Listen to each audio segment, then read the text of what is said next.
আলহামদুলিল্লাহ, অবশেষে আমিও নিয়ে নিলাম বহুল আলোচিত বেজিং হাঁসের বাচ্চা। আলোচিত বলার কারণ হচ্ছে এটা ইদানিং অনেক দামে বিক্রি হচ্ছে বিভিন্ন জায়গায়। এই হাঁসগুলো নেওয়ার জন্য আমি সরকারি হ্যাচারিতে পূর্ব থেকে বুকিং দেই, কিন্তু খুব সকালে যাওয়ার কথা থাকলেও আমি একটু লেট করে ফেলি।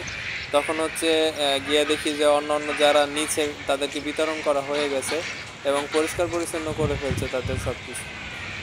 বাচ্চাগুলোর সাইজ অত বেশি ভালো ছিল না, পূর্বে নিছিলাম তখন অনেক ভালো ছিল। একদম শেষের দিকে আনার কারণে এরকম হয়েছে, বাছাই করে আনতে পারি নাই। এইখানে ছোট বড় মিলানো আছে আর কি। সাইজ ছোট হয়, নর্মালি বাচ্চাগুলো খুবই অ্যাক্টিভ আছে, একটু রোদ গায়ে লাগার সাথে সাথে এগুলো ছুটাছুটি শুরু করে দিচ্ছে। বাচ্চাগুলো হাতে পাওয়ার পর দ্রুত এগুলোকে বাসায় নিয়ে আসি এবং পূর্বে থেকে নির্ধারিত স্থানে রাখি এবং হচ্ছে প্রথমে লাইসোবিটার পানি দিই এবং নামাইসিন দিই। পরবর্তীতে খাবার হিসেবে সোনালি স্টার্টারটা দেই। প্রথম শুরুর দিকে আসলে এরা খাবার তেমন খাচ্ছিল না। কিছুক্ষণ পরে যখন বুঝতে পারছি যে আসলে কোনটা খাবার, তো তখন দেখলাম যে না, মোটামুটি খাবার গ্রহণ করতেছে। আলহামদুলিল্লাহ, এখন পর্যন্ত সম্পূর্ণ সুস্থই মনে হইতেছে। দেখা যাক।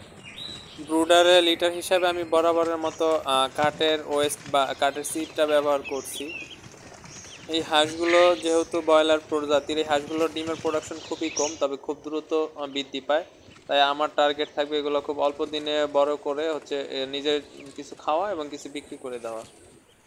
ব্যক্তিগত হ্যাচারিতে হাঁসের বাচ্চাগুলো 100 থেকে 120 টাকা দাম নিলেও সরকারি হ্যাচারি থেকে আমি মাত্র 40 টাকা প্রতি পিস নিয়েছি।